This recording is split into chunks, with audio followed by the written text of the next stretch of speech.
وهل ضربة الجزاء والطرد اللي اتحسب على بيراميدز مستحق او لا؟ اتفرجنا امبارح على ماتش الاهلي وبيراميدز.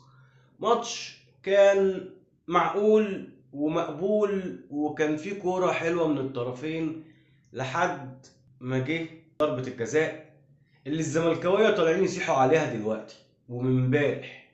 امام عاشور واللقطة، فلازم يتمنظر ويعمل البانيكا، فلازم الكرة تضيع عادي جدا. التناكة اخرتها وحشة. هل البلن اللي اتحسب على بيراميدز والطرد مستحق؟ انا شايف ان فيها شك. ليها اكتر من زاوية ممكن تتعاد منها، والملعب مليان كاميرات. مش موضوع يعني ان انت جايبها لي من زاويتين بس، وزاويتين مش واضحين بالنسبة لي.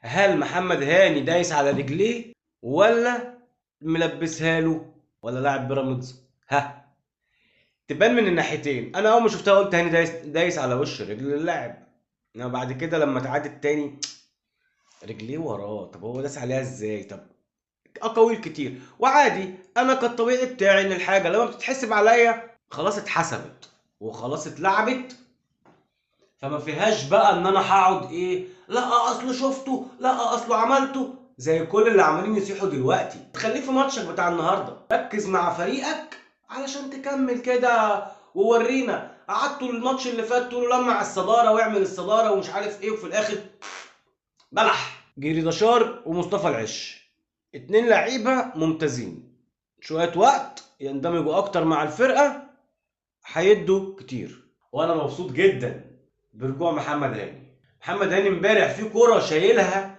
كانت جون مؤكد 100%. محمد هاني حتته اليمين دي بجد انا ما شوفلوش حد ينافسه فيها. على رأي كابتن ابراهيم حسن هو احسن باك رايت في مصر بعدي. عامة وصلت لهنا، لايك وفولو وسبسكرايب لو يوتيوب وتيك توك وكل الحاجات اللي انت شايفها قدامك، ومستنيكوا كومنتات، ومستني اشوف تعليقاتكم معايا، ومستنيكوا تقولوا لي ايه رأيكم في ماتش امبارح. وهل ضربة الجزاء والطرد اللي اتحسب على بيراميدز مستحق او لا؟ بس بعد اذنكم من غير سلاح الزملكاويه، يعني اللي عنده كلمة عاقلة يقولها.